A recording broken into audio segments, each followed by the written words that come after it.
今日我哋嚟到何文田嘅朗然峰，帶大家睇下呢個998尺嘅三房單位。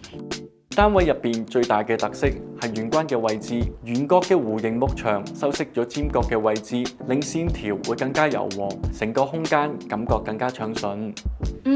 真係好似幫空間打磨過咁，望落視覺更加舒服。我見到飯廳嗰邊有燙板，好特別喎，點解要咁做呢？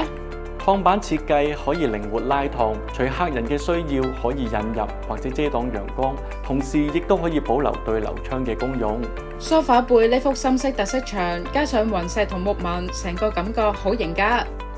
你哋其中最大改動應該係打通咗中房同主人房，咁做法對規劃有咩幫助呢？原本中房係可以直接做衣帽間嘅，但屋主想有更大嘅主人房空間，所以我哋將中房打通咗之後，將主人房床放喺原本中房嘅位置，